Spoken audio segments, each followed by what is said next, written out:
श्रीमद् भागवत महापुराण षष्ठ स्कंद पहला अध्याय। अजामिलोपाख्यान का प्रारंभ। राजा परीक्षित ने कहा, भगवान, आप पहले द्वितीय स्कंद में निवृत्ति मार्ग का वर्णन कर चुके हैं तथा ये बतला चुके हैं कि उसके द्वारा आर्चिरादि मार्ग से जीव क्रमशः ब्रह्मलोक में पहुंचता है और फिर ब्रह्मा के साथ मुक्त हो जाता है। मुनिवर, इसके सिवा आपने उस प्रवृत्ति मार्ग का भी तृतीय स्कंद में भली भांति वर्णन किया है, जिससे त्रिगुण में स्वर्ग आदि लोकों का भी प्राप्ति होती है और प्रकृति का संबंध न छूटने के कारण जीवों को बार बार जन्म मृत्यु के चक्कर में आना पड़ता है। आपने ये भी बतलाया कि अधर्म करने से अनेक नरकों की प्राप्ति होती है और पांचवें स्कंद में उनका विस्तार से वर्णन भी किया। चौथे स्कंद में आपने उस प्रथम मनवंतर का वर्णन किया जिसके अधिपति स्वयंभू मनु थे। साथ ही चौथे और पांचवें स्कंद में प्रियव्रत और उतानपाद के वंशों तथा चरित्रों का एवं द्वीप, वर्ष, समुद्र, पर्वत, नदी, उद्यान और विभिन्न द्वीपों में वृक्षों का भी निरूपण किया। भूमंडल की स्थिति, उसके द्वीप, वर्ष आदि विभाग, उनके लक्षण तथा परिणाम, नक्षत्रों की स्थिति, अतल वितल आदि भू विवर, सात पाताल और भगवान ने इन सब की जिस प्रकार सृष्टि की उनका वर्णन भी सुनाया। और महाभाग, अब मैं वह उपाय जानना चाहता हूँ जिसके अनुष्ठान से मनुष्यों को अनेकानेक भयंकर यातनाओं से पूर्ण नरक में न जाना पड़े। आप कृपा करके उसका उपदेश कीजिए। फिर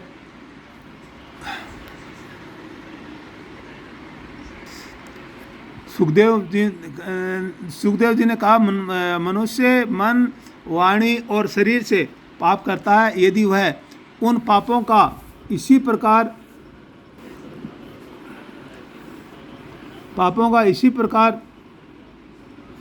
जन्म में प्रायश्चित न कर ले तो मरने के बाद उसे अवश्य ही उन भयंकर यातनाओं का और नरक में जाना पड़ता है, जिनका वर्णन मैंने तुम्हें पांचवें स्कंद में के अंत में सुनाया था। इसलिए बड़ी सावधानी और सजगता के साथ रोग एवं मृत्यु के पहले ही शीघ्र से शीघ्र पापों की गुरुता और लघुता पर विचार करके उनका प्रायश्चित कर डालना चाहिए। जैसे मर्मज्ञ चिकित्सक रोगों का कारण और उसकी गुरुता लघुता जानकर झटपट उसकी चिकित्सा पर डालता है। राजा परीक्षित ने पूछा, भगवान, मनुष्य राजदंड, समाजदंड और लौकिक और शास्त्र लोक, नरक गमन आदि पारलौकिक कष्टों से ये जानकर भी पाप उसका शत्रु है, पाप वासनाओं से विवश होकर बार बार वैसे ही कर्मों में प्रवृत्त हो जाता है। ऐसी अवस्था में उसके पापों का प्रायश्चित कैसे संभव है? मनुष्य कभी तो प्रायश्चित आदि के द्वारा पापों से छुटकारा पा लेता है, कभी फिर उन्हें ही करने लगता है। ऐसी स्थिति में मैं समझता हूँ कि जैसे स्नान करने के बाद धूल डाल लेने के कारण हाथी स्नान व्यर्थ हो जाता है, वैसे ही मनुष्य प्रायश्चित करना भी व्यर्थ ही है।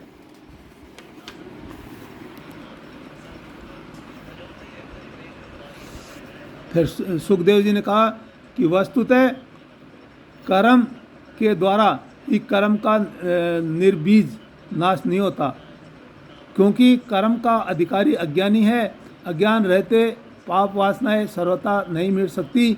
इसलिए सच्चा प्रायश्चित तो तत्व ज्ञान ही है। जो पुरुष केवल सुपथ्य का ही सेवन करता है, उसे रोग अपने वश में नहीं कर सकते। वैसे ही परीक्षित, जो पुरुष नियमों का पालन करता है वह धीरे धीरे पाप वासनाओं से मुक्त हो कल्याणप्रद तत्व ज्ञान प्राप्त करने में समर्थ होता है। जैसे बांसों से झुरमुट में लगी आग बांसों को जला डालती है, वैसे ही धर्मज्ञ और श्रद्धावान धीर पुरुष तपस्या, ब्रह्मचर्य, इंद्रिय दमन, मन की स्थिरता, दान, सत्य, बाहर भीतर की पवित्रता तथा यम एवं नियम, इन 9 साधनों से मन, वाणी और शरीर द्वारा किए गए बड़े से बड़े पापों को भी नष्ट कर देते हैं। भगवान की शरण में रहने वाले भक्तजन जो बिरले ही होते हैं, केवल भक्त के द्वारा अपने सारे पापों को उसी प्रकार भस्म कर देते हैं जैसे सूर्य कोहरे को। परीक्षित, पापी पुरुष की जैसी शुद्धि भगवान को आत्मसमर्पण करने से और उनके भक्तों का सेवन करने से होती है, वैसे ही तपस्या आदि के द्वारा नहीं होती। जगत में ये भक्ति का पंथ ही सर्वश्रेष्ठ, भय रहित और कल्याण स्वरूप है, क्योंकि इस मार्ग पर भागवत प्रायण सुशील साधुजन चलते हैं। परीक्षित, जैसे शराब से भरे घड़े को नदियाँ पवित्र नहीं कर सकती, वैसे ही बड़े बड़े प्रायश्चित बार बार किए जाने पर भी भगवत विमुख मनुष्यों को पवित्र करने में असमर्थ है। जिन्होंने अपने भगवत गुण अनुरागी मन मधुकर को भगवान श्री कृष्ण ने चरणारविंद मकरंद का एक बार पान करा दिया, उन्होंने सारे प्रायश्चित कर लिए। वे सपनों में भी यमराज और उनके पासधारी दूतों को नहीं देखते। सोचने विचारने, हाँ, फिर नरक की तो बात ही क्या है। परीक्षित, इस विषय में महात्मा लोग एक प्राचीन इतिहास कहा करते हैं। इसमें भगवान विष्णु और यमराज के दूतों का संवाद है। तुम मुझसे उसे सुनो। कान्यकुब्ज नगर यानी कन्नौज में एक दासीपति ब्राह्मण रहता था। उसका नाम था अजामिल।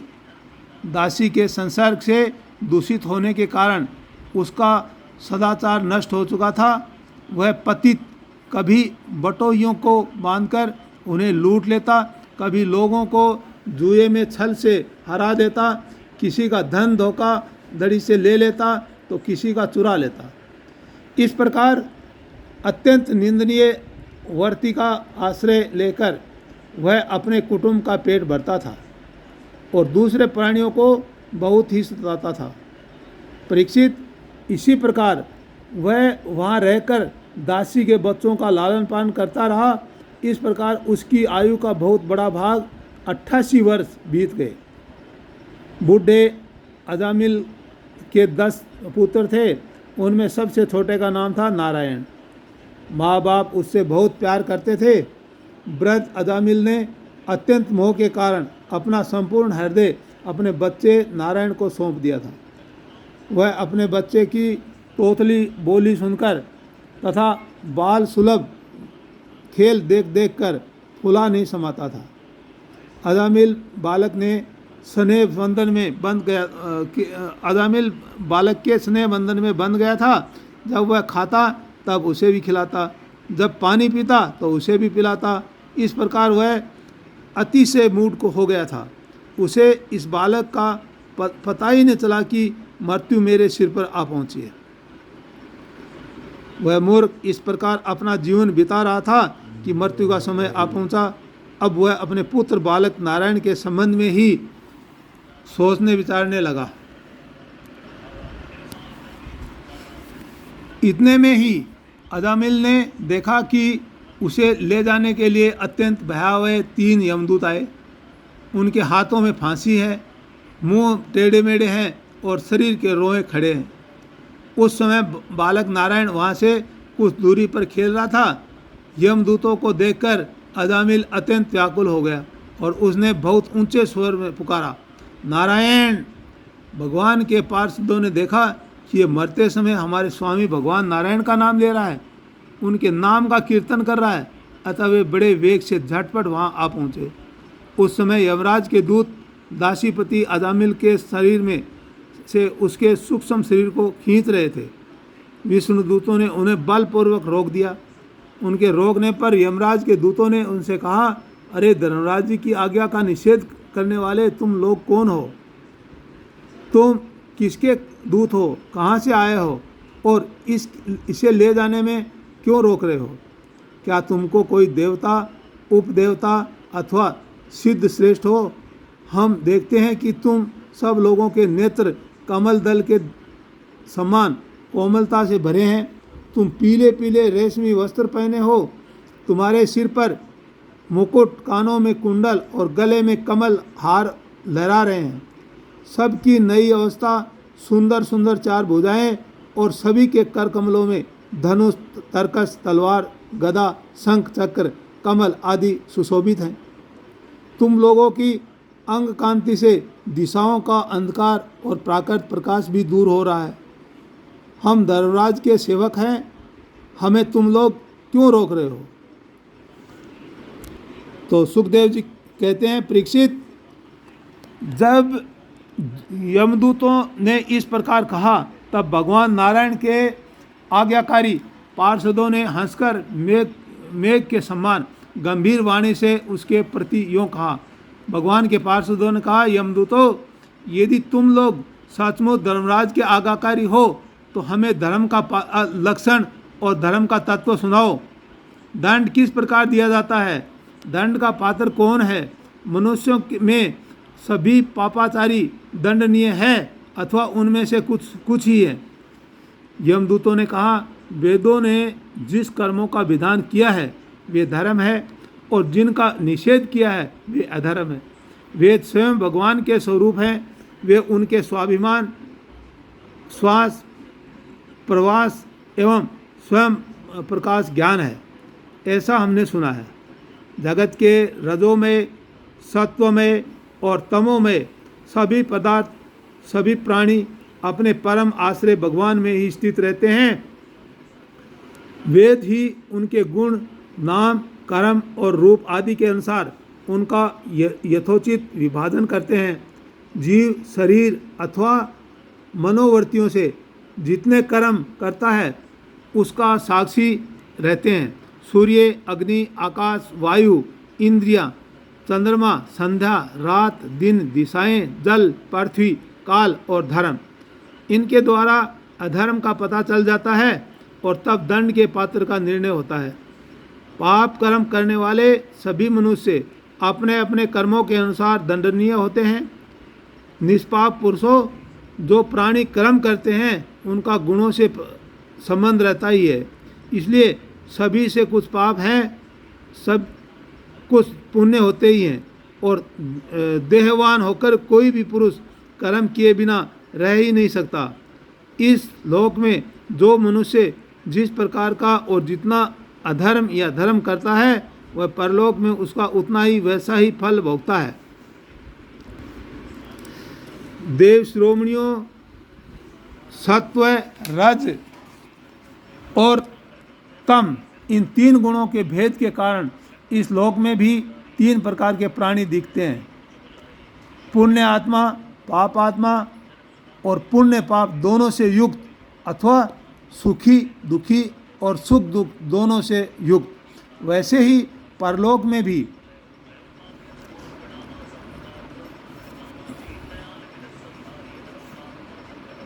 उनकी त्रिविधता का अनुमान किया जाता है। वर्तमान समय ही भूत और भविष्य का अनुमान करा देता है, वैसे ही वर्तमान जन्म के पाप पुण्य भी भूत और भविष्य जन्मों के पाप पुण्य का अनुमान करा देते हैं। हमारे स्वामी अजन्मा भगवान सर्वज्ञ यमराज सबके अंतःकरण में ही विराजमान है, इसलिए वे अपने मन से ही सबके पूर्व रूपों को देख लेते हैं। वे साथ ही उनके भावी स्वरूप का भी विचार कर लेते हैं। जैसे सोया हुआ अज्ञानी पुरुष स्वप्न के समय प्रतीत हो रहे कल्पित शरीर को भी अपना वास्तविक शरीर समझता है, सोए हुए अथवा जागने वाले शरीर को भूल जाता है, वैसे ही जीव भी अपने पूर्व जन्मों की याद भूल जाता है और वर्तमान शरीर के सिवा पहले और पीछे शरीर के संबंधों में कुछ भी नहीं जानता। सिद्ध पुरुषों, जीव इस शरीर में 5 कर्मेंद्रियों से लेना देना, चलना फिरना आदि काम करता है। 5 ज्ञानेंद्रियां से रूप रस आदि 5 विषयों का अनुभव करता है और 16वें मन के साथ 17वां वह स्वयं मिलकर अकेले ही मन, ज्ञानेंद्रिय और कर्मेंद्रिय इन तीनों के विषयों को भोगता है। जीव का वह यह 16वां कला और सत्व आदि 3 गुणों वाला लिंग शरीर अनादि है। यही जीव को बार बार हर्ष, शोक, भय और पीड़ा देने वाले जन्म मृत्यु के चक्कर में डालता है। जो जीव अज्ञानवश काम, क्रोध, लोभ, मोह, मद, मत्सर इन 6 शत्रुओं पर विजय प्राप्त नहीं कर लेता, उसे इच्छा न रहते हुए भी विभिन्न वासनाओं के अनुसार अनेकों कर्म करने पड़ते हैं। वैसी स्थिति में वह रेशम के कीड़े के समान अपने को कर्म के जाल में जकड़ लेता है और इस प्रकार अपने हाथों मोह का शिकार बन जाता है। कोई शरीरधारी जीव बिना कर्म किए कभी एक क्षण भी नहीं रह सकता। प्रत्येक प्राणी के स्वाभाविक गुण बलपूर्वक विवश करके उसके कर्म कराते हैं। जीव अपने पूर्व जन्मों के पास पाप पुण्य में संस्कारों के अनुसार स्थूल और सूक्ष्म शरीर प्राप्त करता है। उसकी स्वाभाविक एवं प्रबल वासनाएं कभी उसे माता के जैसा स्त्री रूप बना देती है तो कभी पिता के जैसा पुरुष रूप।